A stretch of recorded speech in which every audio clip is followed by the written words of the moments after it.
Selamat siang, Bapak Ibu yang dikasihi Tuhan. Senang sekali dalam kesempatan siang hari ini kita bisa bertemu kembali dan kita akan bersama belajar. Nah, di dalam pelajaran firman Tuhan pada siang hari ini kita masuk lanjutan Selasa yang lalu. Siang ini kita akan melanjutkan di dalam kitab Yeremia pasal 32 ayat 1 sampai pasal 33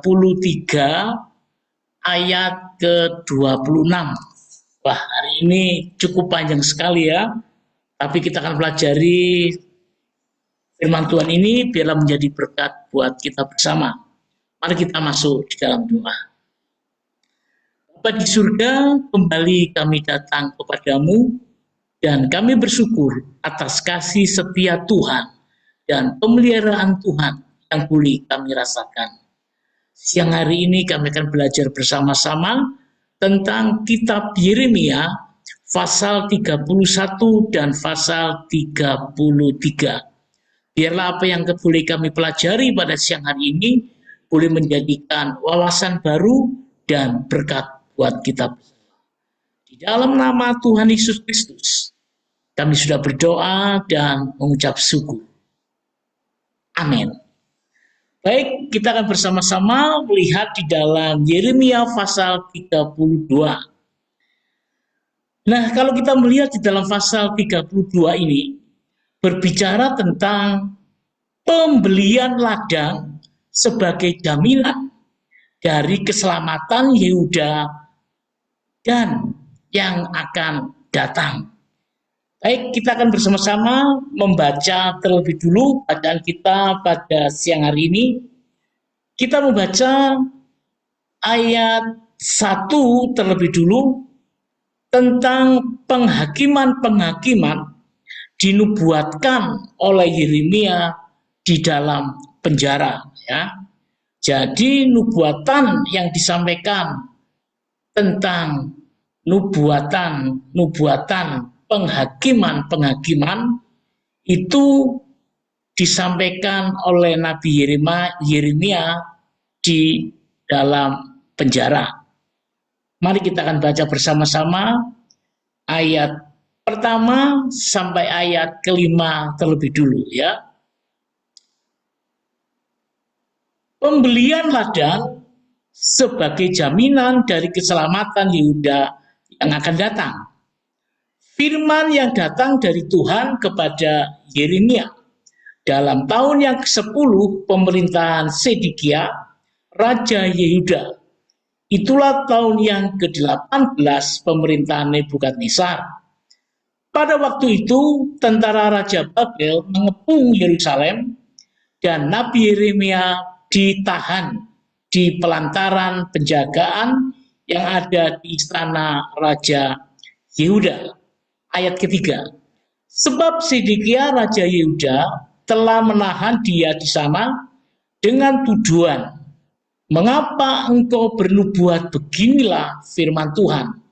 Sesungguhnya aku menyerahkan kota ini ke dalam tangan Raja Babel, supaya ia mendudukinya. Ayat keempat, Sedekia Raja Yehuda tidak akan luput dari tangan orang Kasdim, melainkan pasti akan diserahkan ke dalam tangan Raja Babel. Sehingga ia berbicara dengan dia, mulut sama mulut, dan melihat dia mata sama mata. Ayat yang kelima, Sedekia akan dibawanya ke Babel, dan di sanalah ia akan tinggal sampai aku memperhatikannya. Demikianlah firman Tuhan. Apabila kamu berperang melawan orang Kasdim itu, kamu tidak akan beruntung. Nah, demikianlah pembacaan kitab Yeremia pasal 32 ayat 1 sampai ayat kelima. Baik, kita bersama-sama bahas ayat 1 sampai kelima ini. Dalam pasal ini, kita mendapati Yeremia di penjara karena menubuatkan kehancuran Yerusalem dan dan pembuangan Raja Sedekia. Nah, kalau kita baca tadi di dalam ayat 1 sampai ayat 5, tampak dari penanggalan pasal ini bahwa kita sangat dekat dengan tahun yang mematikan. Berikutnya, yaitu kehancuran. Kehancuran apa? Yaitu kehancuran orang Yerusalem tidak mau menyerah. Mereka bertahan sampai titik penghabisan. Luar biasa di dalam mempertahankan sesuatu yang diidam-idamkan. Ternyata bangsa Israel di dalam ayat yang kita baca tadi, orang Yerusalem tidak mau menyerah. Mereka bertahan sampai titik penghabisan. Sekarang kita perhatikan ayat kedua. Itu adalah ayat kedua, 1 dan 2. Dan dikatakan berikutnya, Yeremia bernubuat bahwa kota maupun istana akan jatuh ke tangan Raja Babel, sebab Allah sebagai milik kota itu secara istimewa akan menyerahkan ke tangan mereka dan melepaskan kota itu. Nah, itu ayat 1 dan ayat kedua. Yeremia selalu bernubuat bahwa kota maupun istana sebagai milik Allah yang teristimewa, Allah sendiri akan menyerahkan ke tangan mereka.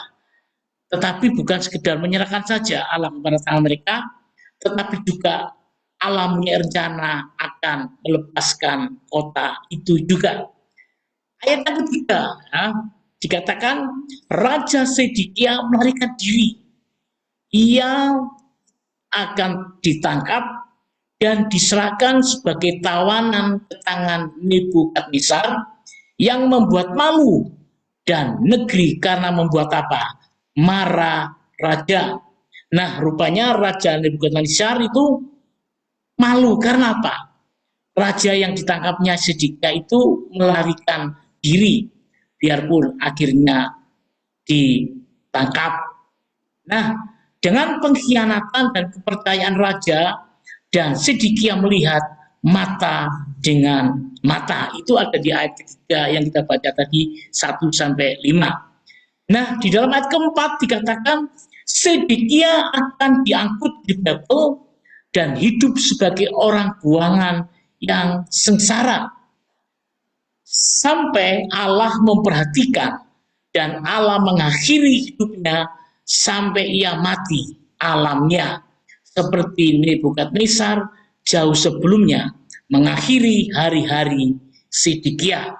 Jadi Sedekia ini akan dibiarkan Allah sampai mengalami kematian yang sewajarnya. Tentunya ini adalah mati sampai tua. Nah, itu adalah ayat 4 yang kita baca tadi. Bahkan kalau kita melihat di dalam ayat yang kelima yang kita baca tadi, karena bernubuatan seperti itu, Nabi Yeremia dipenjara. Ya, Nabi Yeremia dipenjara bukan penjara umum, melainkan penjara terhormat dalam istana Raja Yehuda. Nah, ayat 5 ini menekankan bahwa Yeremia di penjara tetapi tidak digolongkan dengan orang-orang lain atau umum penjara-penjara sebelumnya, tetapi Yeremia ditaruh penjara di dalam istana, ya. Jadi agak terhormat Nabi Yeremia ini. Nah, kalau kita baca selanjutnya, dapat teman. Nah, dikatakan jadi tidak sendirian, tidak bebas. Misalnya dikatakan di dalam penjara di istana itu Yeremia dapat teman, dapat udara segar, bahkan dapat mendengar kabar baik. Dan ini juga terlindung dari kejahatan. Ia sama sekali tidak direndahkan. Ia menanyakan petunjuk dari Tuhan untuk mereka dan menegurnya karena bernubuat. Ya, tapi dalam penjara Yeremia mendapatkan penghormatan. Biarpun dalam penjara istana mereka tidak mengalami sengsara. masih dapat kebebasan dengan udara segar dan dapat komunikasi dengan satu yang lain. Nah, ini adalah pemeliharaan ilahi atau penderitaan tidak cukup untuk memisahkan orang dari dosa kecuali anugerah Allah yang bekerja. Jadi dengan Hizkia yang dipenjara di istana itu, Yeremia itu yang dipenjara di istana itu mendapatkan kehormatan khusus. Bahkan itu semua tidak terlepas adanya pemeliharaan ilahi atau penderitaan tidak cukup untuk memisahkan orang dari dosa kecuali apa? Anugerah Allah. Nah, itu adalah bacaan yang kita baca tadi ayat 1 sampai 5. Nah, berikutnya kita akan membaca ayat 6 sampai ayat 7 di dalam Yeremia 32. Ayat 6 sampai 7 saya bacakan. Berkatalah Yeremia, firman Tuhan datang kepadaku bunyinya. Sesungguhnya Hanamel, anak Salum, pamanmu, akan datang kepadamu dengan usul. Belilah ladangku yang di Anatot itu, sebab engkaulah yang mempunyai hak tebus untuk membelinya. Nah, ayat 6 dan ayat 7 ini apa yang dimaksud sampai untuk membeli tanah di Asadot? Mari kita akan melihat bersama-sama ayat 6 sampai ayat 7 yang baru saja kita baca. Ketika dalam penjara, Yeremia membeli dari teman dekatnya sebidang tanah yang terletak di Anatot, ya, Anatot, dan orang lain tidak menyangka bahwa seorang nabi begitu peduli dengan urusan dunia. Mengapa tidak? Seorang yang tidak memiliki keluarga tapi punya keinginan membeli tanah. Nah, kalau kita membaca ayat 6 sampai 7 dikatakan apa? Ternyata Yeremia ini dikatakan tidak punya keluarga, tentunya istri dan anak begitu, tetapi mendapatkan kesempatan dari temannya untuk membeli sebidang tanah. Nah, untuk apa sebidang tanah? Nanti akan dijelaskan ayat-ayat berikutnya. Nah, bagaimana ia punya uang? Kemungkinan hidup hikmat dan menabung. Dan yang paling aneh dari semuanya, bisa beli sebidang tanah. Nah, tercatat di dalam tafsiran yang boleh saya baca, ternyata Nabi ini adalah seorang hikmat gitu ya, hemat biaya gitu ya. Jadi cara ekonomi keuangannya mereka hemat. Akan mungkin untuk beli tanah pun, karena dia nggak punya keluarga, maka dia bisa beli tanah, karena apa? Hematnya dia dan juga menabung. Nah, kalau kita melihat berikutnya, dikatakan semuanya ia bisa beli sebidang tanah ya, karena tadi hemat dan menabung. Padahal ia tahu bahwa semua itu akan poranda dan jatuh di tangan orang-orang Kasdim. Dan apa untungnya bagi ia?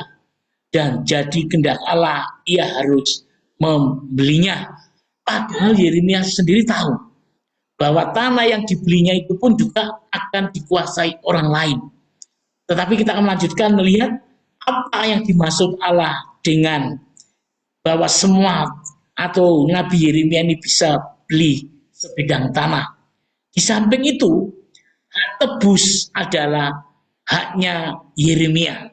Nah, itu adalah ayat yang kita baca, ayat 6 sampai ayat yang ke-7. Baik, berikutnya kita akan melanjutkan pembacaan kita. Kita akan membaca ayat 8 sampai ayat yang ke-15 ya. Saya baca ayat 8 sampai ayat 15. Kemudian sesuai dengan firman Tuhan, datanglah Hanamel, anak pamanku kepadaku di pelantaran penjagaan dan mengusulkan kepadaku, belilah ladangku yang di Anatot di daerah Benyamin itu, sebab engkaulah yang mempunyai hak milik dan hak tebus. Belilah itu, maka taulah aku bahwa itu adalah firman Tuhan. Berikutnya ayat yang ke-9 ya.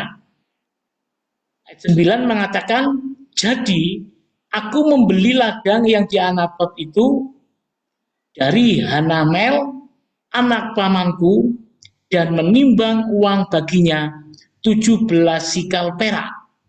Aku menulis surat pembelian, memateraikannya, memanggil saksi-saksi dan menimbang perak itu dengan raja.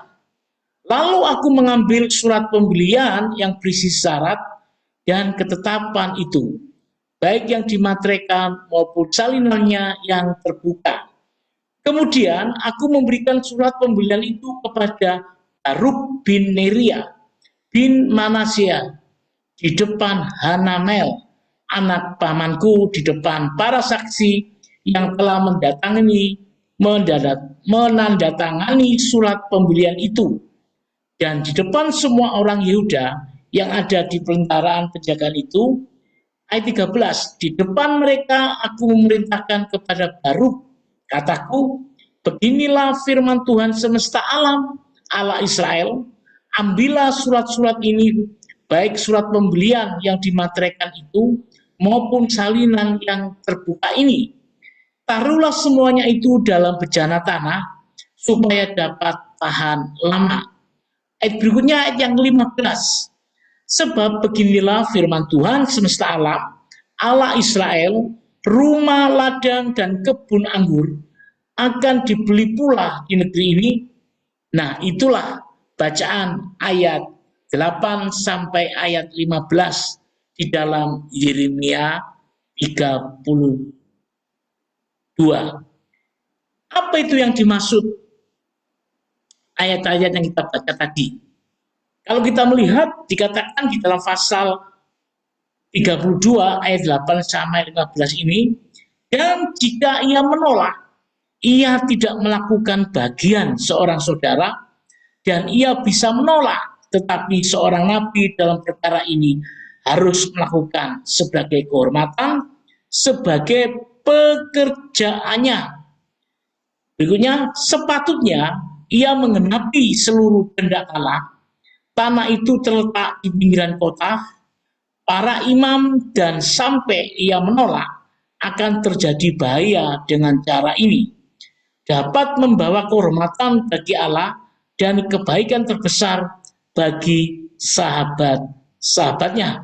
Nah, Bapak Ibu yang dikasihi Tuhan, kalau kita melihat, ternyata saudara dari pamannya Yeremia membelinya sebidang tanah. Nah, ternyata sebidang tanah yang dibelinya itu adalah sebagai kehormatan. Ya, bahkan dikatakan sepatutnya ia menggenapi seluruh kehendak Allah. Jadi Yeremia benar-benar dalam nubuatannya bahwa semua termasuk beli tanah pun itu adalah rencana Allah bagi dirinya dan juga bagi orang lain, khususnya untuk orang-orang Israel dan Yehuda. Nah, di sini ada dua hal dapat diamati mengenai pembelian tanah ini. Yang pertama, tawaran itu dibuat baik melalui Hanamel, seperti dinubuatkan Allah bahwa ia akan datang. Yeremia tahu bahwa itu adalah firman Allah dan langsung membelinya. Ia sangat jujur dalam pembayaran. Ia menimbang uang bagi saudaranya 17 sikal perak. Sekarang kalau dihitung itu 17 sikal perak sama dengan 3 juta begitu ya. Dan ladang itu mungkin kecil. Selain itu hak milik ada pada Yeremia ya. Jadi sebidang tanah yang dibeli Yeremia ini adalah menjadi hak milik Yeremia, bahkan semua itu termasuk dalam rencana Allah. Nah, berikutnya, ia sangat bijaksana dan hati-hati, serta pembelian melalui surat pembelian dan ditandatangani di depan para saksi, serta dimaterai dibiarkan terbuka. Surat pembelian diserahkan ke tangan Baruk dan disimpan di dalam bejana tanah supaya tahan lama untuk keperluan ahli waris Yeremia.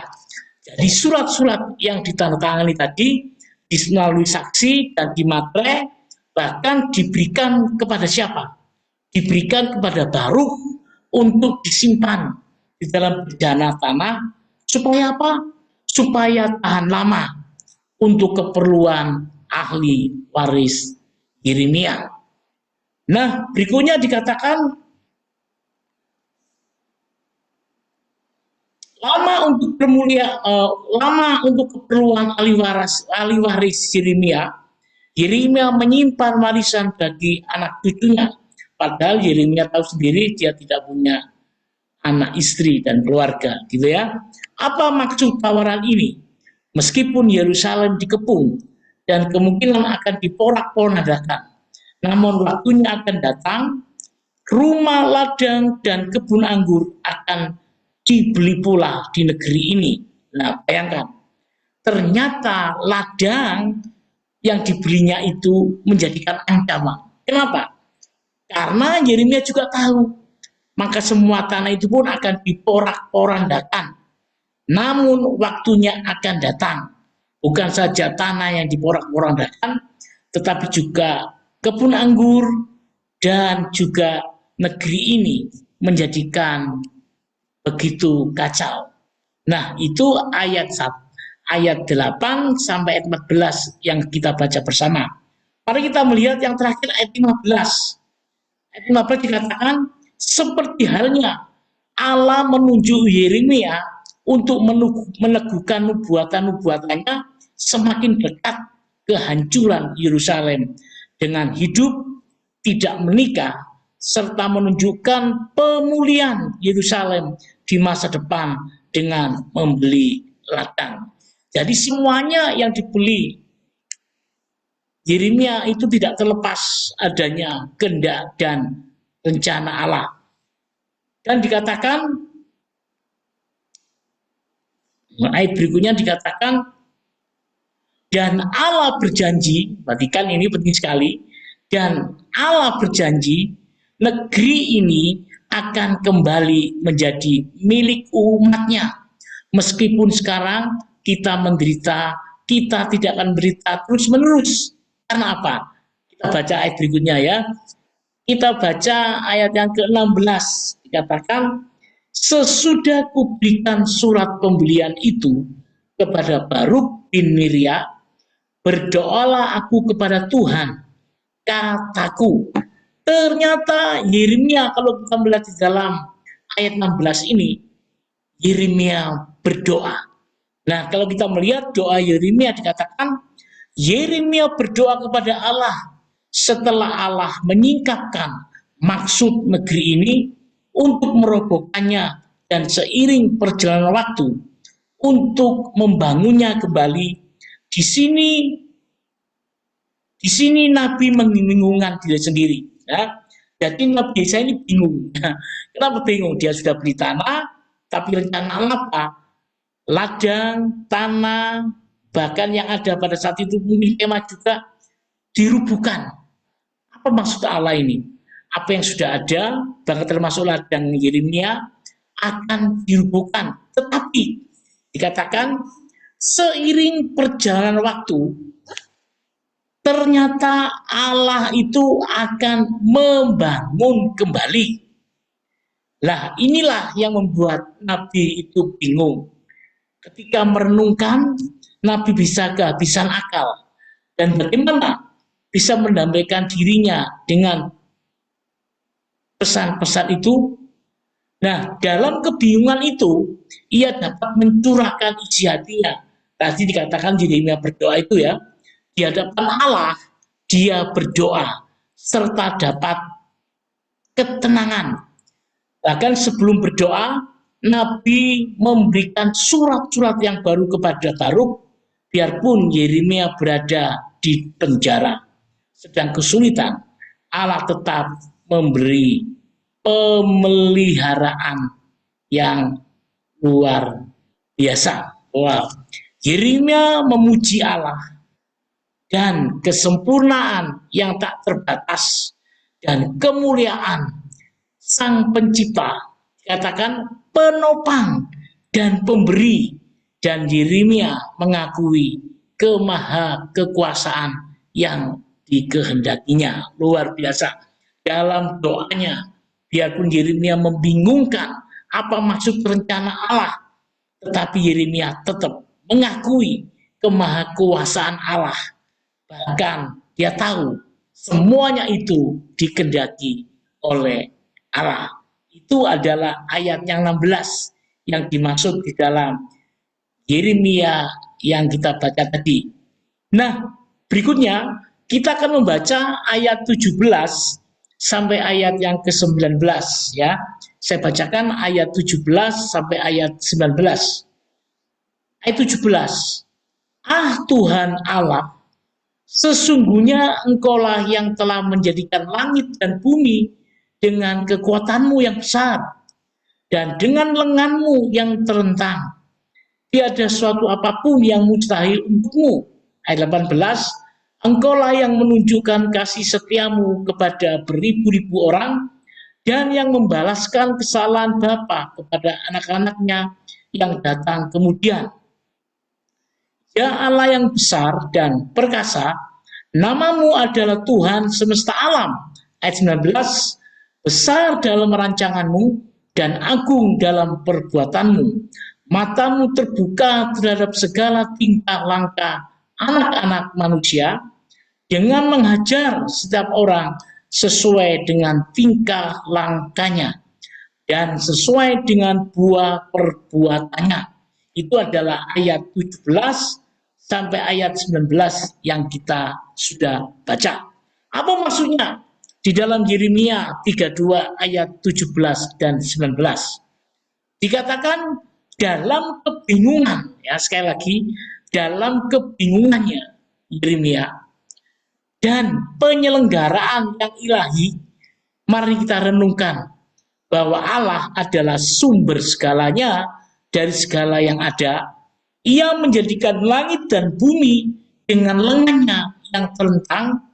Siapa yang berani bersaing melawannya? Tentunya tidak ada, bukan? Berikutnya, tiada sesuatu apapun yang mustahil untuk Allah. Pada Allah ada kuasa dan kemenangan yang dapat mengatasi semua. Ya, amin. Berikutnya dikatakan Allah yang berbelas kasih secara tak terbatas, ya. Allah yang setia, yang berbelas kasih secara tak terbatas, akan menunjukkan belas kasih setianya beribu-ribu orang. Allah yang adil, tidak berat sebelah, dan memiliki kebencian akan dosa. Ya, dosa juga yang membalaskan kesalahan bapa kepada anak-anaknya. Dia Allah yang berkuasa dan memerintah atas segala sesuatu. Dia Allah besar dan berkuasa, Tuhan semesta alam. Dia berkuasa atas pasukan surga, malaikat, manusia, dan bumi. Jadi kekuatan Allah, keperkasaan Allah itu luar biasa. Dikatakan berkuasa atas semesta alam. Dia berkuasa atas pasukan surga, termasuk malaikat dan manusia, serta bumi yang ada di bawah. Berikutnya dikatakan, dia juga merancangkan segala sesuatu yang baik dalam jangkauannya, serta hikmat. Dia agung dalam perbuatannya, sesuai kehendaknya. Benar ya, Allah kita yang berkuasa itu Allah yang luar biasa. Allah memiliki kehendak. Nah, berikutnya di dalam ayat 19 dikatakan matamu terbuka bagi anak-anak manusia di mana saja berada dan setiap langkah diawasinya, mengajar setiap orang sesuai dengan tingkah langkahnya serta sesuai dengan perbuatannya. Yeremia bercerita perkara besar yang telah dia lakukan Allah pada umatnya. Nah ya, Allah yang mengajar, bahkan Allah yang setia, bahkan dia menyertai setiap langkah kaki kita sesuai dengan perbuatannya. Bahkan Yeremia bercerita bahwa perkara besar yang telah dilakukan Allah terhadap umatnya. Nah, berikutnya ayat 20, ia membuat keluar dari Mesir dengan tanda-tanda dan mujizat-mujizat sampai waktu ini, sebab perbuatan yang tidak terlupakan. Jadi ayat 20 itu juga, saya baca sekali lagi ya, ayat 20 dikatakan, engkau yang memperlihatkan tanda-tanda dan mujizat-mujizat di tanah Mesir sampai kepada waktu ini kepada Israel dan kepada umat manusia, sehingga engkau membuat namamu seperti yang ternyata pada waktu itu. Jadi Allah yang memimpin, yang menyertai khususnya orang-orang Israel yang keluar dari Mesir itu atas kasih dan pemeliharaan Tuhan yang sangat luar biasa. Selanjutnya kita akan baca pada ayat 21 ya. Ya, saya baca ayat 21. Engkau telah membawa umatmu Israel keluar dari tanah Mesir dengan tanda-tanda dan mujizat-mujizat, dengan tangan yang kuat dan lengan yang teracun, dan dengan kedahsyatan yang besar. Ya, ayat 21 ini mengatakan Allah membawa keluar, bukan hanya menghibur dan memberikan sukacita, tetapi Allah juga dengan kemuliaan serta mujizat. Bahkan dikatakan dalam tangannya yang kuat, bahkan terlalu kuat bagi orang Mesir. Ia membawa umat sampai ke tanah Kanaan, negeri yang berlimpah susu dan madunya, dan bersumpah bagi nenek moyang mereka. Ya, jadi janji Allah ini akan digenapi. Dia akan membawa umatnya, umat Allah, orang Israel, keluar dari Mesir, akan menuju ke tanah perjanjian, yaitu tanah Kanaan. Nah, itu ayat 21. Mari kita akan baca lagi pada ayat yang ke-22. Dan engkau telah memberikan kepada mereka negeri ini seperti yang telah kujanjikan dengan sumpah kepada nenek moyang, untuk memberikannya kepada mereka suatu negeri yang berlimpah-limpah susu dan madunya. Nah, jelas sekali dikatakan susu dan madunya yang berlimpah-limpah itu adalah hasil kekayaan alam di dalam Kanaan yang dijanjikan itu bagi umatnya yang benar-benar menyerahkan hidupnya dengan sungguh-sungguh. Sekarang kita baca ayat yang ke-23. Ya. Kita akan baca ayat 23 dan 24.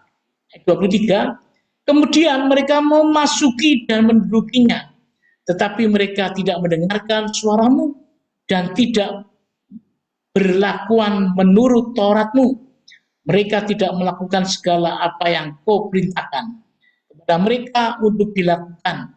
Sebab itu engkau melimpahkan kepada mereka segala malapetaka ini. Ayat 24. Sesungguhnya tembok-tembok pengepungan yang dipakai untuk merebut kota telah sampai mendekatinya. Oleh karena pedang, kelaparan, dan penyakit sampar, maka kota itu telah diserahkan kepada orang-orang Kasdim yang memeranginya. Maka apa yang kau firmankan itu telah terjadi. Sungguh engkau sendiri melihatnya. Jadi Allah melihatnya apa yang dilakukan dan apa yang terjadi. Nah, di dalam bacaan kita pada ayat 23 dan 24 mengatakan mereka tidak menjalankan hukum Taurat. Ya. Ternyata hukum Taurat yang diberikan Allah melalui Musa itu ternyata tidak dilakukan. Nah, apa yang terjadi? Dan tidak menurut panggilan nabi-nabinya, maka Yeremia mengakui bahwa Allah benar dalam melimpahkan kepada mereka segala petaka ini. Nah, itu adalah petaka yang disampaikan melalui Yeremia. Berikutnya ayat 24 yang kita baca tadi. Apa yang dimaksud? Lihatlah tembok-tembok mengepungnya, atau benteng dan mesin-mesin yang mereka pakai untuk mendobrak kota itu. Sungguh engkau sendiri melihatnya, bukan ini kota yang kau pilih. Ia benar-benar melihatnya, bagaimana harus memperbaikinya. Kota itu dikepung dan diserang oleh pedang dari luar, dilemahkan, dihabiskan oleh kelaparan dan penyakit sampar dari dalam, dan jatuh ke tangan orang Kasdim yang memeranginya. Jadi benar-benar sangat menderita, ya, sudah mengalami suatu penderitaan, bahkan dia juga mengalami pedang dari luar, yaitu orang-orang Kasdim yang mengancam dan menderainya. Nah, di dalam ayat 25, ya, coba kita akan baca ayat 25.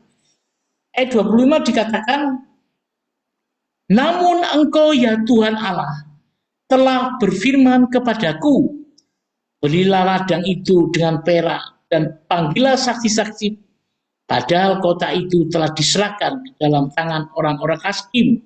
Nah, ini lucu sekali ya. Bagaimana mungkin Yeremia membeli sebidang tanah dengan perak, dengan saksi-saksi untuk menguatkan tanah yang sudah dibeli itu. Padahal kalau kita melihat ayat 25, kota itu telah diserahkan dalam tangan orang-orang Kasdim. Nah, apa maksudnya ini? Walaupun kota itu telah diserahkan ke tangan orang Kasdim, kalau kita melihat, tidak ada yang menikmati. Engkau telah berfirman kepadaku, belilah ladang itu, sudah menjadi hak Allah. Ia pun membelinya dan tidak keberatan. Tetapi, nah perhatikan ini, setelah melakukannya, ia ingin mengerti lebih baik. Mengapa Allah memerintahkan dia untuk beli tanah tadi? Meskipun kita wajib mengikuti Allah dengan ketaatan tanpa syarat, namun kita juga berusaha ketaatan itu dimengerti dan kita tidak boleh membantahnya. Kita boleh bertanya apakah maksud ketetapan dan peraturan itu. Nah, apa yang dimaksud ketetapan dan peraturan Allah itu? Karena Yeremia sempat bingung. Kalau akhirnya tanah yang dibelinya itu akan dikuasai orang-orang Kasdim. Ini yang dimaksud ayat 25. Berikutnya kita akan membaca, ini cukup panjang ya.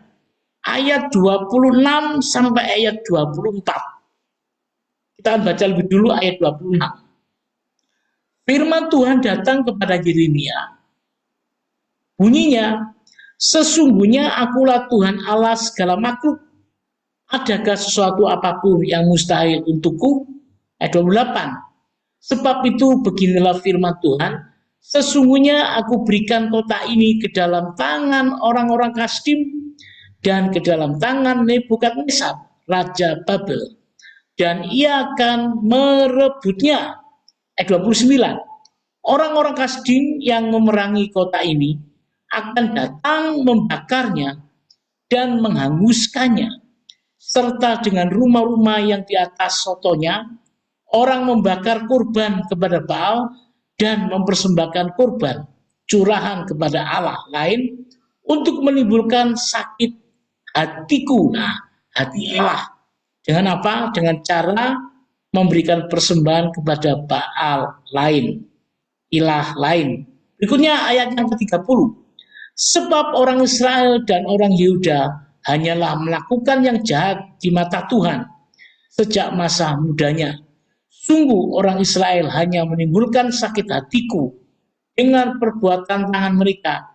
Demikianlah firman Tuhan. Nah, itu ayat 26 sampai ayat yang ke-30 yang baru saja kita bicarakan.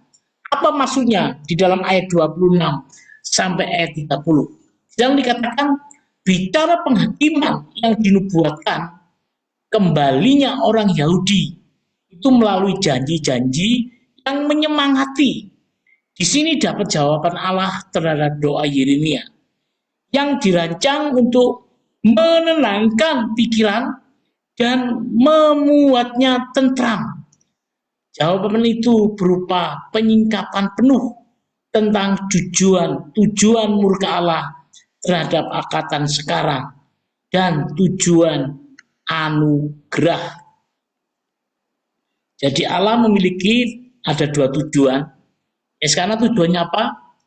Allah akan mencabut hukumnya dalam murkanya serta menyuruh orang Kasdim mengakhiri apa? Mengakhiri pengepungan dan menyerangnya. Nah, firman Allah, hukuman itu tetap akan dilaksanakan. Allah lebih jauh memberitahu ini hanya berlambang dan bayangan firman yang akan datang ke Yeremia. Yang pertama, mendapat ancaman yang sama, mengerikan, dan kemudian dapat janji-janji yang berharga. Kehancuran Yehuda dan Yerusalem akan dinyatakan dan tidak ditarik kembali. Nah, sedangkan di dalam ayat 27 dikatakan apa maksudnya? Sesungguhnya akulah Tuhan, maha mencukupi. Aku adalah akulah Allah segala makhluk, yaitu Allah seluruh umat manusia, karena lemah dan tidak mampu bersaing dengan Allah. Allah adalah sang pencipta segalanya dan memakai segalanya suatu. Dia adalah Allah Israel, merupakan Allah sebagai Allah makhluk jika dia adalah Allah segala makhluk. Adakah sesuatu apapun yang mustahil untukku? Nah, ternyata Yeremia juga mengatakan rindu adanya sesuatu. Kalau kita melihat dalam ayat yang kita baca tadi, adakah sesuatu apapun yang mustahil untukku? Yeremia dalam doanya bertanya kepada Allah, apakah ada yang mustahil untuk Yeremia? Olehnya semua tindakan tidak ada yang dapat menghalanginya. Itu ayat 27. Nah, berikutnya kita akan melihat apa yang dimaksud bacaan kita tadi pada ayat 28. Tentang kehancuran Yerusalem oleh Raja Babel akan memberikan kota ini ke dalam tangannya dan ia akan merebutnya serta memangsanya. Itu ayat 28. Bahwa kota Yerusalem itu benar-benar akan dimangsa dan direbutnya. Ayat 29 mengatakan orang Kasdim akan datang dan membakarnya dan menghanguskan bersama rumah di dalamnya, tidak terkecuali rumah Tuhan dan istana raja. Alasannya perbuatan dosa.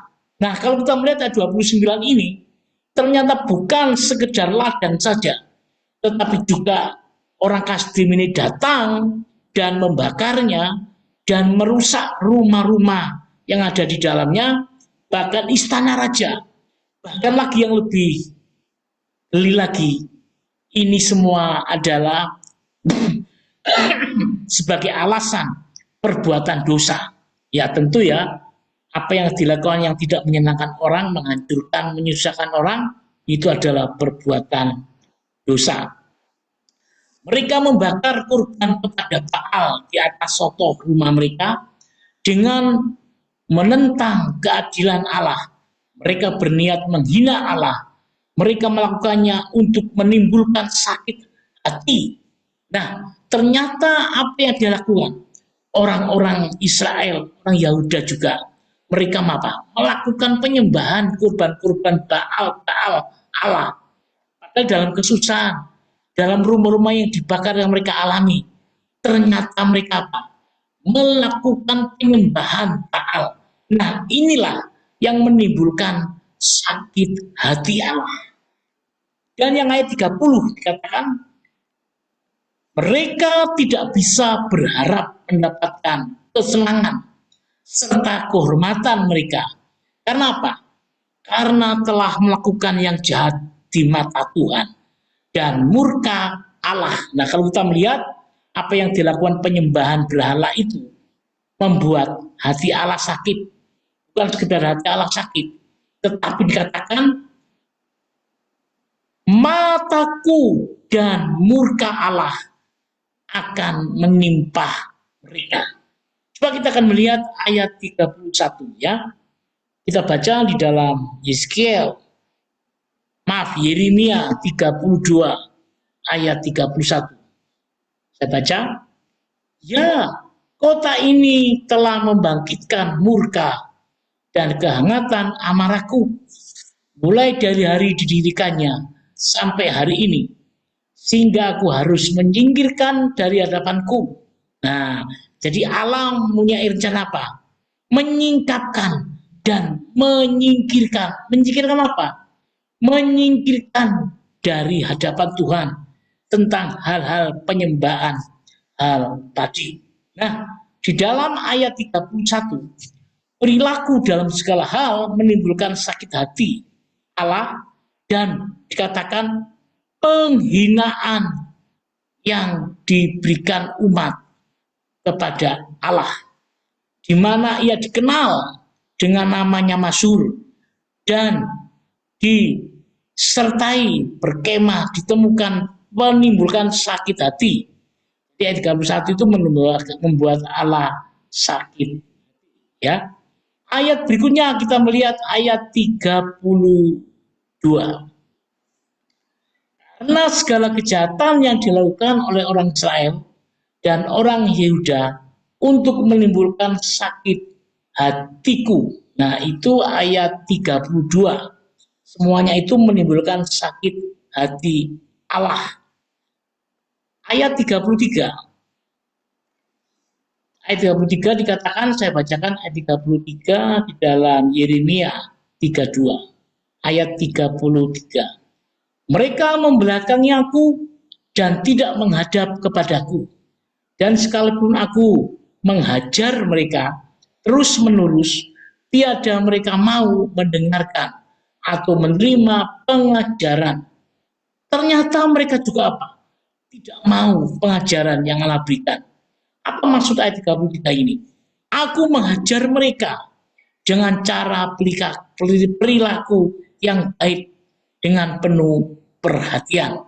Jadi biarpun Allah menghukum dan mengajar bangsa ini, tetapi cara perilaku Allah itu baik dengan penuh perhatian. Akan dikatakan berikutnya, terus-menerus dengan menyesuaikan ajaran, tetapi semua sia-sia. Mereka tidak menganggap kepadaku, malah membelakangiku. Sungguh penghinaan teramat sangat. Semakin kupanggil mereka seperti anak bandel dan pergi dari hadapanku. Mereka tidak mau mendengarkan atau tidak mau pengajaran dan tidak mau kebaikan demi sendiri. Jadi ternyata dalam penyembahan berhala yang dilakukan umat Israel dan Yehuda itu membuat hati Allah sakit. Karena pengajaran Allah itu adalah apa? Pengajaran yang setia, pengajaran yang memberikan kasih, bukan kebencian. Tetapi Allah juga selalu apa? Selalu membuat umat itu baik. Tetapi kenyataannya kalau kita melihat, mereka tidak mau mendengarkan atau tidak mau pengajaran, tidak mau kebaikan. Bayangkan, pengajaran yang diberikan Allah, kebaikan yang diberikan Allah, ternyata mereka menerimanya. Ayat 34. Mereka menempatkan dewa-dewa mereka yang menjijikkan di rumah yang di atasnya namaku disebut untuk menajiskannya. Ayat 34. Mereka menempatkan dewa-dewa yang menjijikkan bagi Allah di rumah. Bahkan dikatakan yang di atasnya namaku diserukan untuk menajiskannya. Mereka menaruh berhala, bukan hanya tempat pengorbanan, tetapi juga di tiang-tiang, melainkan juga di bait Allah. Itu mengerikan sekali ya. Dan mempersembahkan anak laki-laki dan perempuan untuk Nabi Molok, yaitu dewa Molok ya. Nah, rupanya kekejian dan menajiskan ini dilakukan luar biasa terhadap Allah. Ayat 35. Mereka mendirikan bukit-bukit pengorbanan untuk Baal di lembah Bin Hinon untuk mempersembahkan anak-anak lelaki dan anak-anak perempuan mereka kepada Molok sebagai korban dalam api. Sekalipun aku tidak pernah memerintahkannya kepada mereka, dan sekalipun hal itu tidak pernah timbul dalam hatiku, yakni hal melakukan kekejian ini, sehingga Yehuda tergelincir ke dalam dosa. Nah, ternyata orang-orang benar-benar tergelincir dalam dosa. Karena siapa? Karena anak-anak mereka, laki-laki perempuan, dipersembahkan dewa Molok. Ini yang dikatakan Allah najis dan menjijikan. Perhatikan ayat berikutnya, kalau kita melihat di dalam ayat yang ke-36. Oleh sebab itu, beginilah firman Tuhan Allah Israel mengenai kota ini yang kau katakan telah diserahkan ke dalam tangan Raja Babel karena pedang, kelaparan, dan penyakit. Mereka tidak merasa perlu untuk mengakui Allah. Kenapa tidak mengakui Allah? Tetapi mengubah kemuliaan Allah menjadi hinaan. Dan akibatnya dari semua ini, mereka membuat Yehuda tergelincir ke dalam dosa seluruh negeri, terjangkit oleh penyembahan berhala dan kejahatan, dan juga penyakit yang menular. Mereka mengalami kehancuran diri sendiri, serta keluar dari perkenannya pemulihan Yehuda dan Yerusalem dijanjikan. Nah, ternyata apa yang terjadi, yang dihadapi umat pilihan Allah ini, ada satu pemulihan yang direncanakan oleh Allah. Kan ayat 37, sesungguhnya aku mengumpulkan mereka dari segala negeri, kemana aku mencerai-beraikan mereka, karena murkaku, kehangatan amarahku, dan gusarku yang besar, dan aku akan mengembalikan mereka ke tempat ini, dan akan membuat mereka diam dengan tentram. Nah, luar biasa saudara, dalam kebencian umat yang membuat kenajisan kepada Allah, Allah itu masih memberikan apa? Allah masih memberikan kasih-Nya, bahkan akan datang waktunya untuk mengasihi Sion. Keputusan yang akhirnya dialami oleh bangsa ini, kota itu akan diserahkan ke tangan Raja Babel, bukan dari tindakan kita, melainkan karena pedang, kelaparan, dan penyakit sampar. Dengan hati kesal, tidak ada obat penawar, kota itu diserahkan ke tangan orang Kasdim. Ya, jadi semua yang terjadi, yang dia lakukan itu, ternyata Tuhan mengendaki semuanya itu akan diserahkan orang Kasdim. Mereka akan dibawa pulang dari pembuangan dan akan berdiam lagi di negeri ini. Mereka sudah berada di bawah murka, kehangatan, dan gusar Allah yang besar.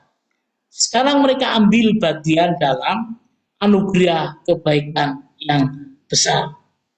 Kalau kita membaca di dalam ayat 38, katakan, maka mereka, ayat 38 saya baca di dalam Yeremia 32, maka mereka akan menjadi umatku dan aku akan menjadi Allah mereka. Perhatikan, Allah itu masih mengasihi, Allah itu masih menolong umatnya dengan perbuatannya keji yang menajiskan. Dikatakan Allah akan mengakui miliknya dan mereka akan menjadi umatnya dan membuat bahagia seutuhnya. Maka aku jadi Allah mereka, mereka melayani dan menyembah. Itu ayat 28. Di dalam kebenciannya sebenarnya Allah itu menghukum ya. Tetapi Allah kita adalah mengakui miliknya. Itu milik umat kepilihannya. Bahkan dikatakan seutuhnya aku jadi Allah mereka. Kita baca selanjutnya ayat 39. Aku akan memberi mereka satu hati dan satu tingkah langkah, sehingga mereka takut kepadaku sepanjang masa untuk kebaikan mereka dan anak-anak mereka yang datang kemudian. Ayat 39 apa maksudnya ini? Allah akan memberinya hati untuk takut akan Dia, supaya mereka dapat hormat dan takut akan keagungannya dan memberi kemuliaannya apa yang dituntut Allah mereka. Luar biasa, Allah akan memberikan hormat dan takut akan keagungan dan memberi kemuliaannya. Kita baca berikutnya ayat 60. Aku akan mengikat perjanjian dengan mereka bahwa aku tidak akan membelakangi mereka, melainkan akan berbuat baik kepada mereka. Aku akan menaruh takut kepadaku ke dalam hati mereka, supaya mereka jangan menjauh daripadaku. Nah, di dalam ayat 41 ini, ayat 40 mengatakan, aku akan naruh apa? Rasa takut ke dalam hati mereka. Jadi orang-orang pilihan ini Allah akan menaruh rasa takut di dalam hatinya. Supaya apa? Supaya mengerjakan dalam diri mereka hal yang baik dalam pikiran. Tetapi hanya Allah yang dapat menanamkan. Ya. Jadi semua pikiran baik, bahkan semua yang dilakukan, Allah itu akan memberikan kasih-Nya dan menanam. Menanamkan apa? Menanamkan pikiran. Hanya Allah yang dapat menyertai mereka. Nah, kalau kita melihat ayat 40, itu adalah penyertaan Allah yang luar biasa. Ayat berikutnya, Ia akan menjaga supaya tetap bertekun dalam anugerah. Mereka sebenarnya sudah bahagia, rasa takut akan Allah dan ibadah kepadanya. Jadi kalau kita baca ayat 40 ini, supaya mereka jangan menjauh daripadaku, maka Allah memberikan apa? Allah memberikan mereka yaitu sesuatu untuk memajukan atau perbuatan besar tentang Allah, bahkan menjaga dan bertekun dalam anugerahnya. Itu yang dimaksud ayat 40. Berikutnya kita baca pada ayat 41. Aku akan bergirang karena mereka untuk berbuat baik kepada mereka, dan aku akan buat mereka tumbuh di negeri ini dengan kesetiaan, dengan segenap hatiku, dan dengan segenap jiwaku. Jadi ini gak main-main. Allah menyerahkan total hidupnya. Dan Allah memberikan kemampuan untuk apa? Memberikan kesetiaan dengan segenap hatiku, dengan segenap jiwaku. Wah, luar biasa ayat 41 ini. Mereka melakukan segala sesuatu untuk memajukan. Jadi Allah memiliki kerinduan untuk umat-umat itu apa? Lebih sungguh-sungguh menikmati dan merasakan kasih kuasa Allah. Aku akan bergirang karena mereka untuk berbuat baik kepada mereka dan sangat disayanginya serta bermegah atasnya. Masakan aku membiarkan engkau, hei Efraim, ketika ia memulihkan mereka? Oleh karena itu kita harus melayani dia dengan senang hati. Aku akan membuat mereka tumbuh di negeri ini dengan segenap hatiku dan dengan segenap jiwaku. Ia akan sungguh-sungguh melakukan. Luar biasa, Allah sungguh-sungguh melakukan. Bahkan dikatakan ia akan menempatkan lagi di Kanaan dan menjadi pekerjaan pemeliharaan ilahi. Janji ini akan digenapi seperti halnya ancaman-ancaman sebelumnya, sekalipun bangsa itu sekarang putus asa. Nah, itu adalah ayat 41. Kita baca ayat 42. Sebab beginilah firman Tuhan, seperti aku mendatangkan kepada bangsa-bangsa ini segenap malapetaka yang hebat ini, demikianlah aku mendatangkan ke atas mereka keberuntungan yang kujanjikan kepada mereka. Luar biasa. Allah tetap memberikan janjinya suatu keberuntungan. Kita melihat 42. Seperti aku mendatangkan kepada bangsa ini apa?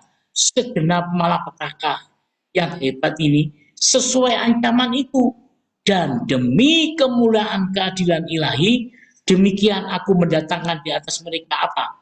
Segenap keberuntungan sesuai janji-janji, dan akan membuat penghibur bagi umat, seimbang dengan hari-hari ia menindas mereka. Luar biasa perhatian Allah ya. Dengan segenap kekuatan Allah tetap memelihara umatnya. Bahkan dikatakan akan kembali berharga yang baik di Yuda dan Yerusalem, ada pembeli yang cukup. Wah, luar biasa 42 ini.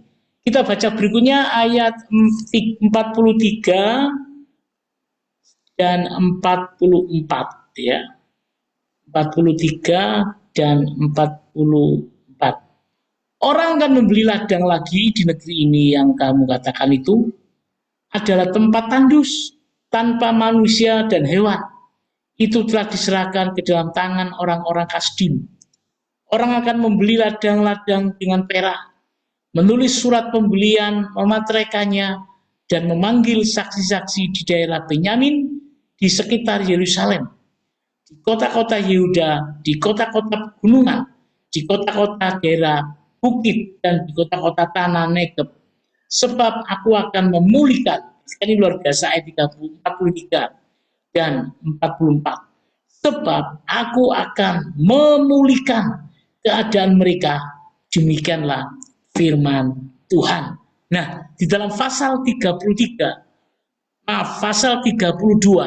ayat 43 dan 44, ternyata di dalam semua yang terjadi kepada umatnya, Allah memberikan janji yang luar biasa.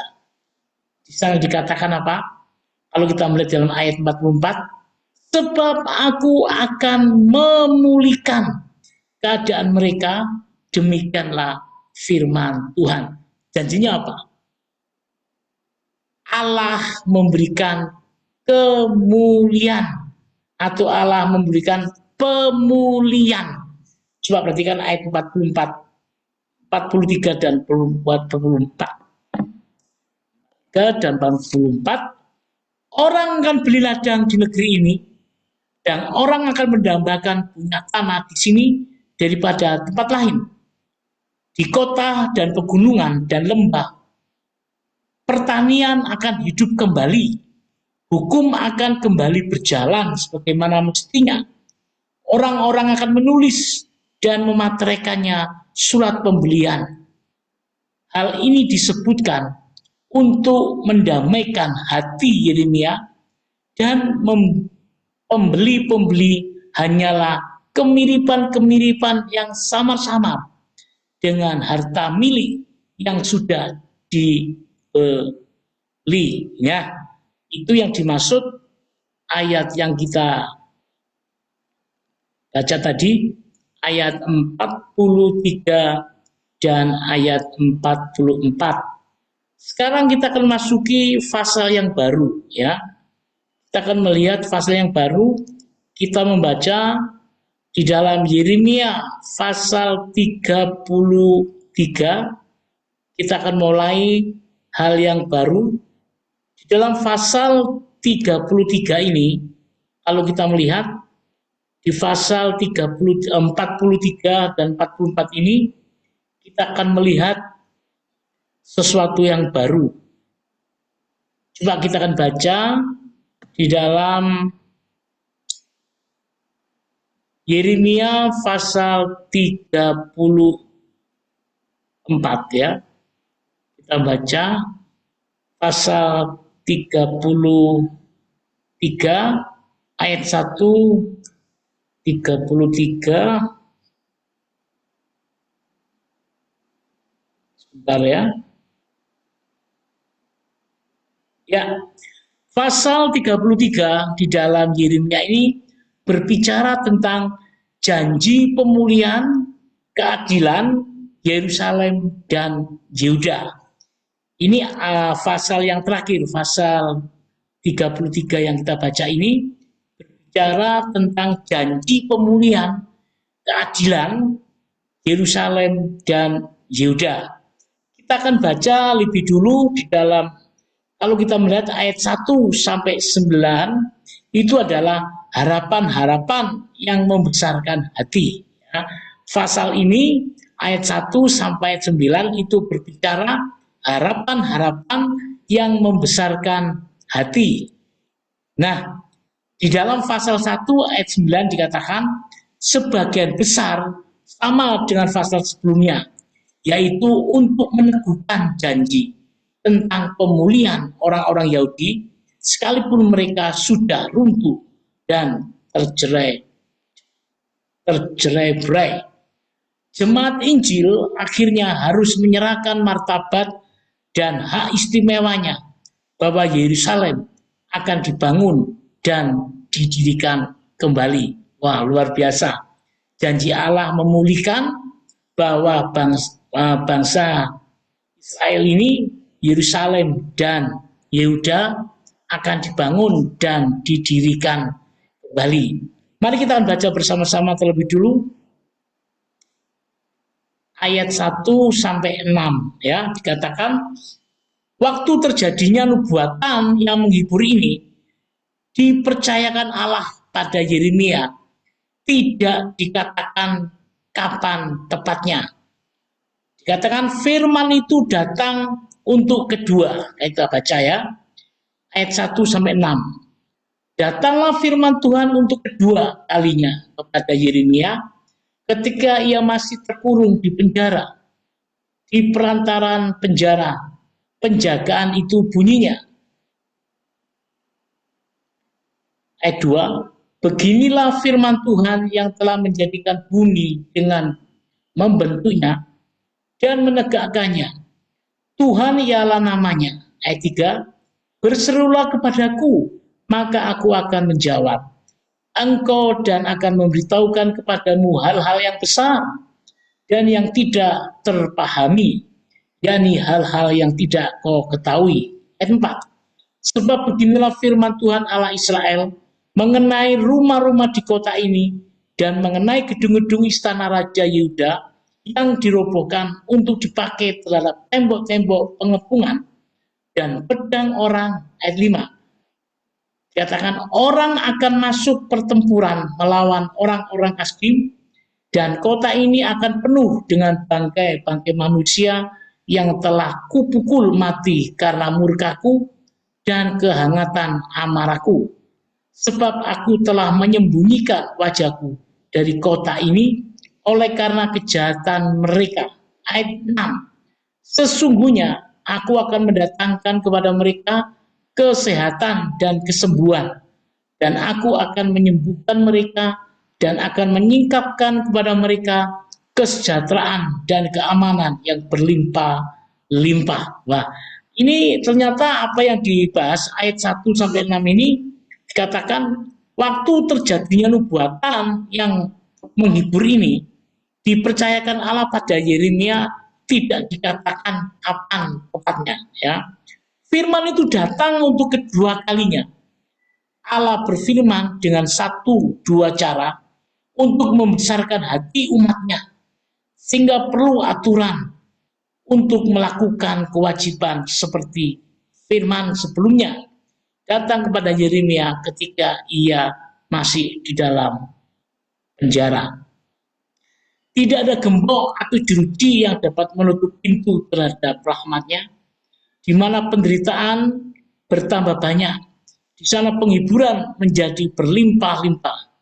Siapa yang menjamin penghiburan ini bagi mereka? Nah, ayat kedua. Ialah Tuhan yang telah menjadikan bumi dan membentuknya. Dia adalah pencipta langit dan bumi. Karena itu segala kuasa ada di tangannya. Dan petunjuk pada doa Yeremia bagi pujian terhadap dirinya sendiri. Karena itu akan membangunnya, ia membentuknya dan menegakkannya.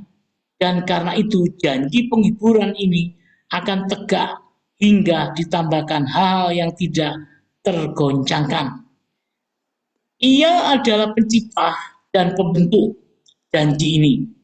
Ia telah membuat rancangan bagi pemulihan Yerusalem, sebab Tuhan ialah namanya, Allah yang membuat janji terwujud dengan menggenapinya. Kalau kita membaca dalam Kejadian 2 ayat 4 ya. Sekarang kita melihat ayat yang ketiga yang kita baca tadi. Berserulah kepadaku, maka aku akan menjawab, sang nabi. Setelah menerima beberapa isyarat, harus dengan rendah hati, bersungguh-sungguh dengan Allah, supaya dapat menerima, menyikapkan lebih jauh tentang maksud baiknya. Kita harus berseru padanya, Kristus sendiri harus meminta, maka akan diberikan kepadanya. Aku akan memberikan kepadamu hal-hal yang besar dan yang tidak terpahami. Berikutnya, hal-hal yang tersimpan yang meskipun sudah disingkapkan sebagian, namun tidak kau ketahui, tidak dapat kau mengerti atau akan percaya yang akan diberikan pada Yeremia.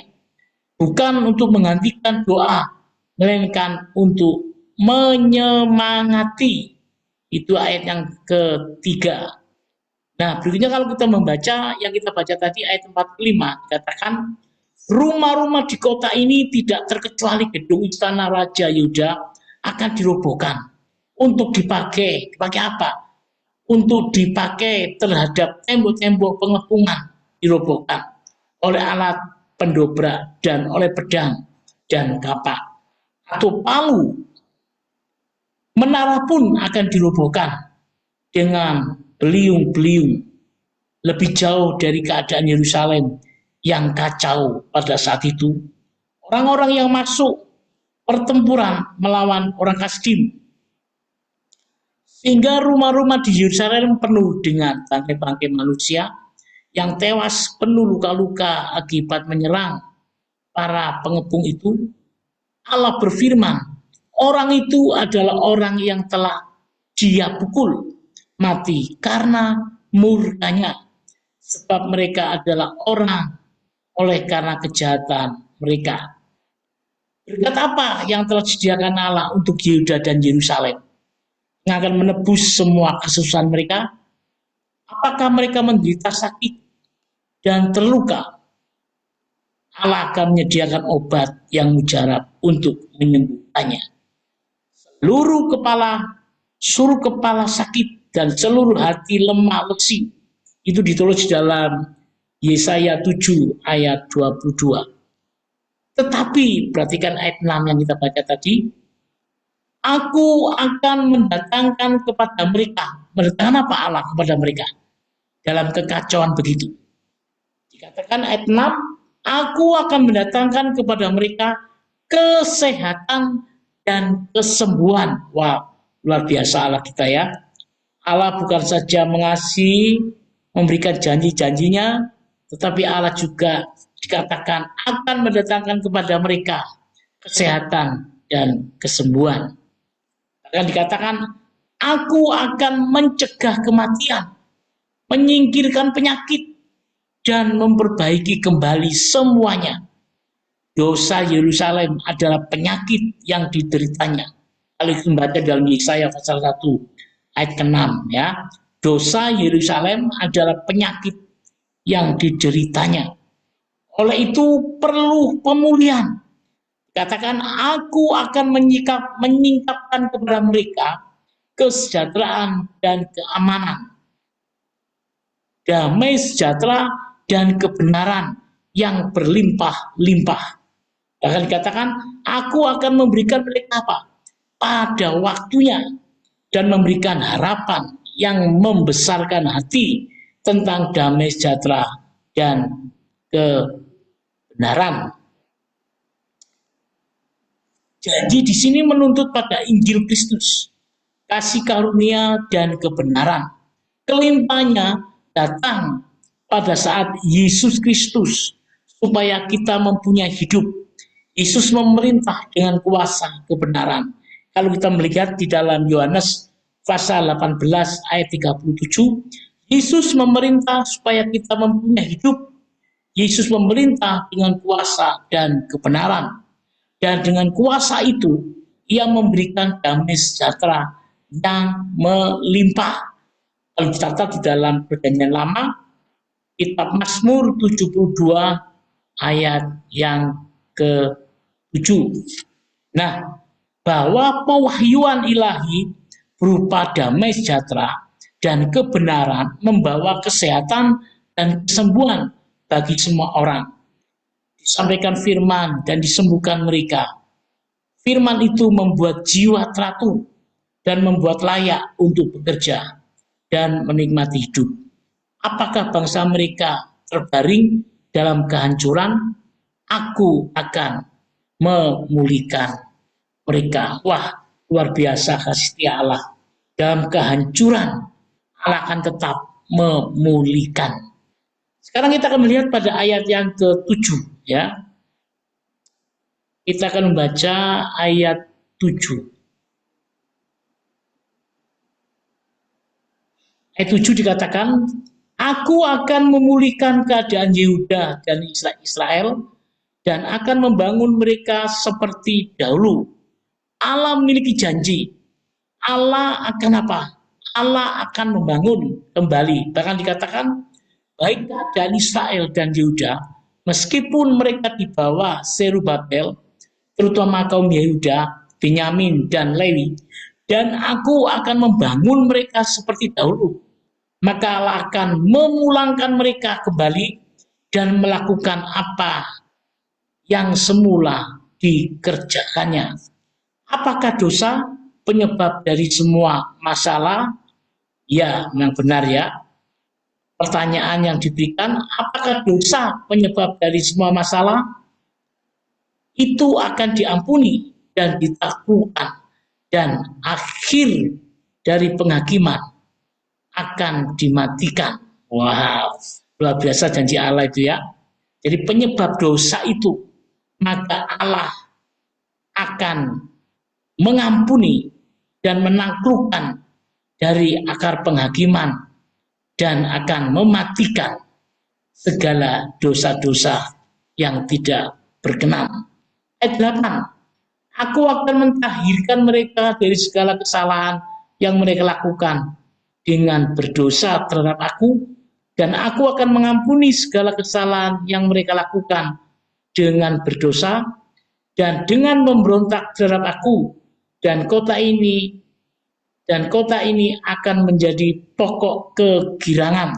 Nah, di dalam ayat 8 dikatakan karena dosa mereka menjadi kotor dan menjijikan bagi kekudusan Allah, dan Allah akan membersihkan dan menyucikan dari segala kesalahan yang mereka lakukan. Sama seperti orang najis menurut hukum Taurat, setelah dipercik air penghapus dosa, bebas dapat masuk dalam Kemah Suci.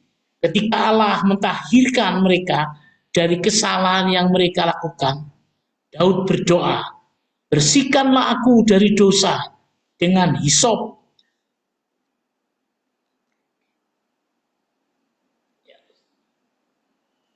Ya, dari segala dosa, rahmat dan pengampunan. Apakah dosa penderitaan membawa penghinaan bagi Allah? Nah, ayat 8 itu mengatakan apa?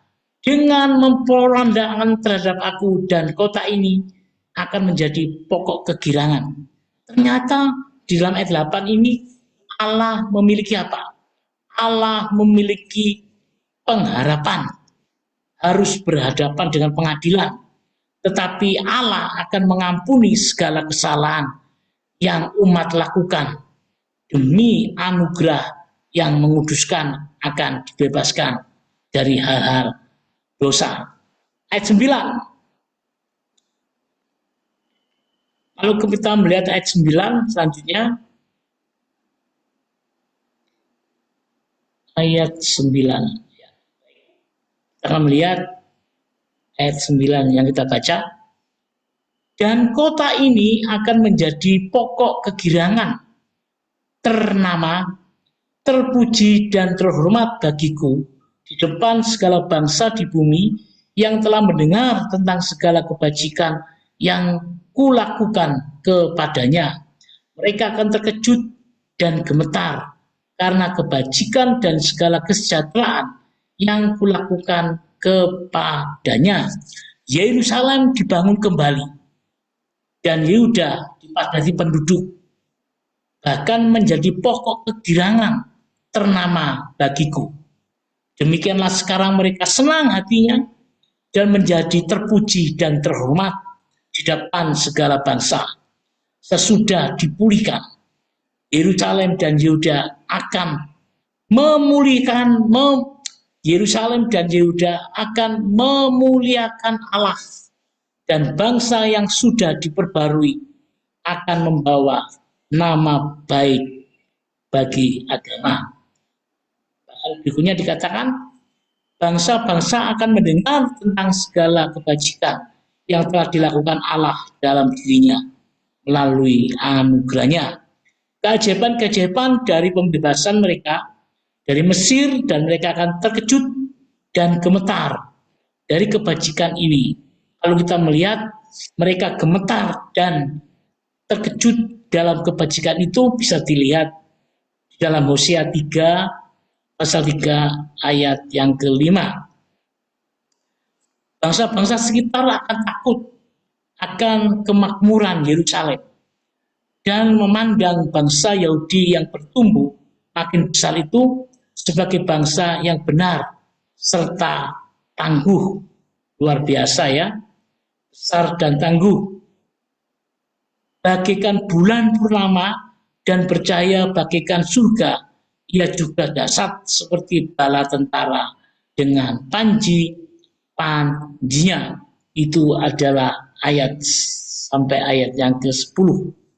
Berikutnya kita akan membaca di dalam Yeremia 33 ayat 10 sampai 16. Ayat 10 sampai 16, beginilah firman Tuhan, di tempat ini, ya kamu katakan telah menjadi reruntuhan tanpa manusia dan tanpa hewan. Di kota-kota Yehuda, di jalan-jalan Yerusalem yang sunyi sepi itu, tanpa manusia, tanpa penduduk dan tanpa hewan, akan terdengar lagi suara kegirangan dan suara sukacita, suara pengantin laki-laki dan suara pengantin perempuan, suara orang-orang yang mengatakan, bersyukurlah kepada Tuhan semesta alam, sebab Tuhan itu baik, bahwasanya untuk selama-lamanya kasih setianya. Sambil mempersembahkan kurban syukur di rumah Tuhan, sebab aku akan memulihkan keadaan negeri ini seperti dahulu. Firman Tuhan. Ayat 12. Beginilah firman Tuhan semesta alam, di daerah ini yang sudah menjadi reruntuhan, tanpa manusia dan tanpa hewan, dan di segala kotanya akan ada lagi pandang rumput bagi gembala-gembala yang membaringkan kambing domba di situ. Ayat 13. Di kota-kota pegunungan, di kota-kota daerah bukit, di kota-kota tanah Negeb, di daerah Benyamin, di sekitar Yerusalem, di kota-kota Yehuda, kambing domba akan lewat lagi dari bawah tangan orang yang menghitungnya. Demikianlah firman Tuhan. Itu ayat yang kita baca tadi, yaitu di dalam Yeremia 33 ayat 10 sampai ayat yang ke-13. Saya lanjutkan perjanjian dengan keturunan Daud dan keturunan Lewi. Kita baca ayat 14 sampai ayat 16 ya. Sesungguhnya waktunya akan datang, demikianlah firman Tuhan, bahwa aku akan menepati janji yang telah kukatakan kepada kaum Israel dan kaum Yehuda. Pada waktu itu dan pada masa itu masa itu aku akan menumbuhkan tunas keadilan bagi Daud. Ia akan melaksanakan keadilan dan kebenaran di negeri. Ayat 16 yang terakhir, pada waktu itu Yehuda akan dibebaskan dan Yerusalem akan hidup dengan tentram. Dan dengan nama inilah mereka akan dipanggil Tuhan, keadilan kita. Ya, sampai demikian pembacaan kita ayat 10 sampai ayat yang ke-16. Mari kita akan bisa melihat bersama-sama apa yang dimaksud ayat 10 sampai ayat 16. Harapan-harapan yang membesarkan hati. Di sini ada nubuat Nabi Nabi Yeremia jauh tentang Yehuda dan Yerusalem yang membahagiakan setelah kembali dari pembuangan, yang pada akhirnya dalam kerajaan Mesias. Dijanjikan bahwa orang yang lama berduka akan kembali dipenuhi sukacita. Orang-orang sudah menyimpulkan bahwa negeri itu tetap menjadi reruntuhan, bahwa tidak ada hewan yang ditemukan, tidak ada penduduk di jalan-jalan Yerusalem, kecuali kesedihan di mana-mana. Tetapi meskipun ada tantangan untuk sementara waktu, sorak-sorai tetap terdengar kembali. Karena orang-orang buangan akan dipulangkan kembali, sebab mulut mereka akan penuh dengan tertawa. Berikutnya, suara pengantin laki-laki dan perempuan, pernikahan akan dirayakan kembali seperti dulu dengan nyanyian, sebab kecapi mereka sudah digantung pada pohon-pohon gandarusa. Akan ada ibadah sukacita, nyanyian bait suci akan dihidupkan kembali, nyanyian Tuhan yang tidak dapat dinyanyikan, suara di negeri asing akan terdengar di rumah-rumah. Semua orang-orang yang mengatakan bersyukurlah pada Tuhan semesta alam, kasih setianya untuk selama-lamanya. Pada waktu mereka kembali dari Babel, mereka bernyanyi bersama-sama, sebab Tuhan baik, bahwasanya untuk selama-lamanya kasih setianya. Ibadah ini dilakukan dengan tekun dan terus-menerus. Mereka akan mengorbankan syukur di rumah Tuhan, korban-korban rohani berupa pujian, disertai kerendahan hati dan ucapan syukur penuh sukacita. Orang Yahudi berkata pada zaman Mesias, semua korban akan berhenti kecuali korban syukur yang dijanjikan. Negeri itu sudah lama tak berpenghuni, akan kembali dipenuhi dan dipadati penduduk.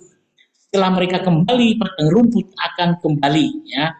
Pada saat orang-orang pilihan Allah itu akan kembali, maka dikatakan setelah mereka kembali, ada sesuatu yang baru, apa? Rumput akan kembali dan kawanan kambing domba. Di segala kota Yehuda dan Benyamin akan ada lagi padang rumput. Luar biasa. Padang rumput bagi gembala-gembala. Nah, di dalam ayat 12-13, setelah mereka kembali ke negeri mereka, tidak ditempati pengemis yang tidak punya apa-apa, melainkan tempat tinggal para gembala dan petani yang memiliki harta benda. Luar biasa. Damai sejahtera mereka tidak jadi tempat tinggal tentara.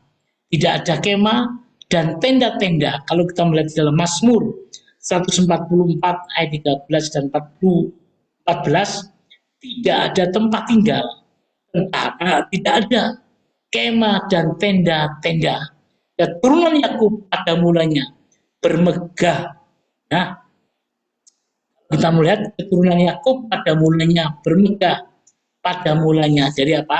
Gembala. Ayat 12 dikatakan membaringkan kambing domba dan membiarkan dari bawah tangan orang yang menghitungnya. Ayat 13, supaya tahu jumlahnya dan dapat dipersembahkan sebagai persepuluhan. Kalau kita melihat dalam Imamat pasal 27 ayat 32. Bahkan ayat 14 dikatakan, aku akan menjadi janji apa yang telah aku katakan secara perlahan menuju kegenapan. Dikatakan waktunya akan datang meskipun agak lambat. Untuk semua dimahkotai berkat oleh Allah yang telah disediakan Allah tentang janji Mesias dalam akhir zaman yang akan dikerjakan Allah. Nah, kalau kita melihat ayat 15 dan ayat 16 dikatakan hal baik dan besar itu pada akhir zaman yang akan dikerjakan Allah. Apa yang dikerjakan Allah? Dengan janjinya. Dikatakan dari pembuangan sampai Kristus, janji tentang Mesias sudah kita dapati. Ya, kalau kita membaca dalam Yeremia 23 ayat 5 sampai 6 itu tentang janji Mesias itu sedang akan ditepati untuk meneguhkan gembala yang akan angkat, ya, untuk meneguhkan gembala yang akan diangkat Allah atas mereka. Jadi janji Mesias yang akan datang itu kalau kita melihat kembali di dalam Yeremia pasal 23 5 dan 6 itu janji Allah akan ditepati, ya. Jadinya akan ditepati. Bahkan untuk apa? Meneguhkan gembala yang akan diangkat Allah atas mereka. Seorang pemimpin, seorang nabi besar, bahkan dikatakan penyelamat bagi bangsa Israel. Nah, berikutnya dikatakan janji Allah tentang para gembala dan kawanan domba yang menjadi pengantar tentang Mesias yang dinubuatkan. Nah, ini mulai Yesus Kristus, ya, dalam perjanjian lama ini sudah mulai kelihatan tentang janji Allah itu benar-benar nyata. Dia adalah tunas keadilan, ya. Kalau kita baca tadi di dalam ayat 15-16, dia adalah tunas keadilan sebab ia tumbuh pada Daud lahir dari keturunannya. Jadi tunas yang tumbuh itu lahir dari keturunan Daud. Bahkan dikatakan sebagai raja yang benar dan menghukum orang jahat, ia akan melaksanakan keadilan dan kebenaran. Tetapi nubuatan itu berujung kepada siapa? Kepada Mesias dan yang menghakimi dunia dengan keadilan. Itu janji Allah yang sangat luar biasa bicara tentang Mesias, yaitu juru selamat yang hidup. Oleh dia, Yehuda akan dibebaskan dari murka, keamanan yang kudus sebagai raja yang dipuji oleh rakyatnya. Dengan nama inilah ia memanggilnya dan akan dirayakan berseru, yang dirayakan dan berseru.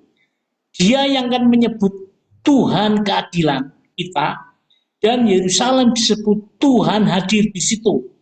Ini dalam Yeskiel 48 ayat 35, ya.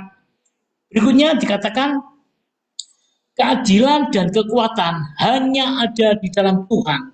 Itu Yesaya 45 ayat 24. Dalam dia kita dibenarkan oleh Allah dan nama Mesias akan disebut serta akan dibicarakan. Nah, itu adalah ayat-ayat yang kita baca 10 sampai 16. Nah, sekarang kita akan baca di dalam Yeremia 33 ayat 17 sampai 26. Kita baca ayat 17 sampai ayat 26. Dikatakan jaminan perjanjian Allah, perjanjian imamat. Kita baca ayat 17, perjanjian rajawi, dikatakan perjanjian rajawi akan dijamin dan digenapi secara penuh dalam kerajaan Kristus. Kita baca ayat 17 sampai 26. Sebab beginilah firman Tuhan, keturunan Daud tidak akan terputus duduk di atas tata kerajaan kaum Israel, dan keturunan imam-imam orang Lewi tidak akan terputus mempersembahkan kurban bakaran di hadapanku dan membakar kurban sajian dan mengorbankan kurban sembelian sepanjang masa. Ayat 19. Firman Tuhan datang kepada Yeremia bunyinya, Beginilah firman Tuhan, jika kamu dapat mengingkari perjanjianku dengan siang dan perjanjianku dengan malam, sehingga siang dan malam tidak datang lagi pada waktunya, maka juga perjanjianku dengan hambaku Daud dapat diingkari, sehingga ia tidak mempunyai anak lagi yang memerintah di atas tatanya. Begitu juga perjanjianku dengan orang-orang Lewi, yakni imam-imam yang menjadi pelayanku, seperti tentara langit tidak terbilang, dan seperti pasir laut tidak tertakar. Demikianlah aku akan membuat banyak keturunan hambaku Daud dan orang-orang Lewi yang melayani aku. Ayat 23. Firman Tuhan datang kepada Yeremia, bunyinya, tidakkah kau perhatikan apa yang dikatakan orang-orang ini? Kedua kaum keluarga yang dipilih Tuhan itu telah ditolaknya. Dengan demikian mereka menghina umatku. Dianggapnya bukan suatu bangsa lagi. Ayat 25. Beginilah firman Tuhan. Jika aku tidak menetapkan perjanjianku dengan siang dan malam, dan aturan langit dan bumi, ayat 26, maka juga aku pasti akan menolak keturunan Yakub dan hambaku Daud, sehingga berhenti mengangkat dari keturunannya orang-orang yang memerintah atas keturunan Abraham, Iska, dan Yakub. Ayat yang terakhir dikatakan, sebab aku akan memulihkan. Sekali lagi ayat 26, ayat yang terakhir, sebab aku akan memulihkan keadaan mereka dan menyayangi mereka. Itu adalah ayat 17 sampai ayat 26. Mari kita akan melihat ayat-ayat yang terakhir dalam Yeremia 33 ini. Ayat 17 dikatakan, tata Israel digulingkan pada masa pembuangan. Perhatikan ya, ini ayat terakhir. Tata Israel digulingkan pada masa pembuangan. Tidak ada orang yang bertata di kerajaan Israel, bahwa keturunan Daud tidak akan terputus duduk bertata di kerajaan Israel, mempunyai anak yang memerintah atas tatanya. Luar biasa. Berikutnya, dia adalah kepala yang menghidupkan jemaat dan yang dimuliakan. Dia menjadi raja di Sion, gunung yang kudus, raja atas keturunan Yakub. Nah, itu kalau kita melihat dalam Perjanjian Baru, di dalam Injil Lukas pasal 1 ayat 32 dan ayat 33. Nah, sekarang kita perhatikan ayat 20 sampai ayat 25 yang sudah kita baca bersama. Ada siang dan ada malam. Ada waktunya yang sudah ditetapkan Allah. Itu ayat 20 sampai 25. Kristus memiliki jemaat sampai akhir dunia. Kerajaan Kristus adalah kekal dan diserahkan Bapa, dan kesusahan akan datang silih berganti seperti terang dan gelap. Bahwa keturunan Daud akan banyak seperti tentara langit dan akan lahir dari kandungan. Tampil fajar baginya keremajaan, ya, akan tampil keremajaan. Ada pemulihan, ada perubahan, ada sesuatu yang baru. Itu yang ada pada ayat yang kita baca tadi. Dan ayat 22 dikatakan, seperti tentara langit tidak terbilang, demikian aku membuat banyak keturunan Daud, sehingga tidak ada ancaman bahwa kerajaan itu tidak akan punah dan akan banyak sekali anak. Dan jika kita anak-anak, kita juga adalah ahli waris dalam imamat Kristus yang menggantikan imamat Harun. Imam besar yang kita akui selalu menghadapi hadirat Allah guna kepentingan kita. Perjanjian keselamatan, ya, kalau kita melihat perjanjian keselamatan di dalam Bilangan 25 ayat 12, perjanjian kehidupan Maliaki 2 ayat 5, sebab Kristus adalah imam di atas tatanya seperti Melkisedek. Dalam diri seorang yang sungguh percaya merupakan imamat kudus, imamat yang rajani yang membuat kita menjadi suatu kerajaan yang menjadi imam bagi Allah. Itu ditulis dalam Injil Wahyu 1 ayat 6. Nah, sekarang perhatikan ayat 24 ya. Allah berkata pada nabi, tidakkah engkau dengar dan perhatikan apa yang dikatakan orang di sini? Suatu bangsa yang membuat dunia gempar, kaum keluarga yang dipilih Tuhan, yaitu Israel dan Yehuda.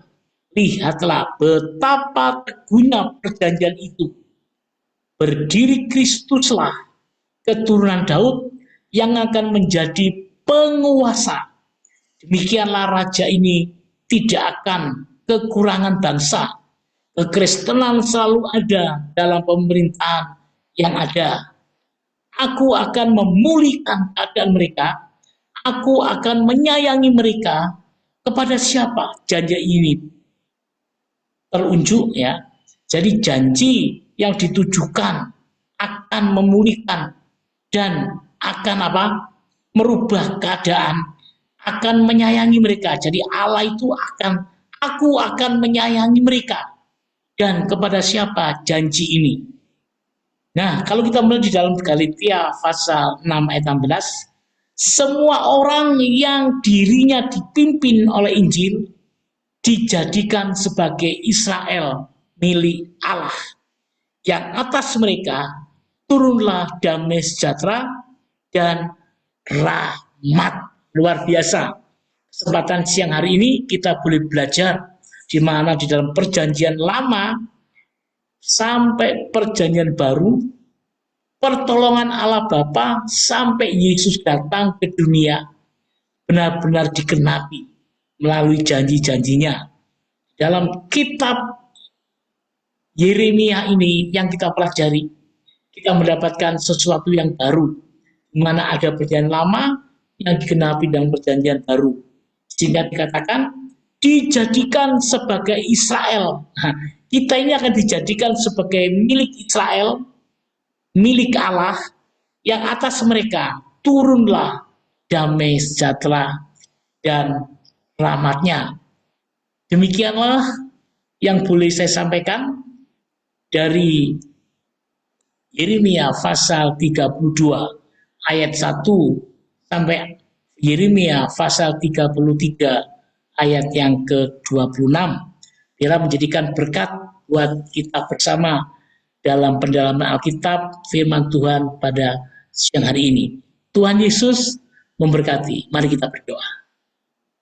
Bapa, terima kasih untuk kesempatan yang sudah Tuhan berikan. Di siang ini kami boleh belajar, kami boleh mengerti banyak tentang firman-Mu, di mana Yesus Sang Mesias itu benar-benar janji Allah yang sudah digenapi dan menjadikan jaminan keselamatan hidup kami. Terima kasih Tuhan untuk pelajaran Yeremia 32 dan 33 pada siang hari ini. Biarlah menjadi berkat kita bersama. Hanya di dalam nama Tuhan Yesus Kristus kami sudah berdoa dan mengucap syukur. Amin. Selamat siang, Tuhan Yesus memberkati.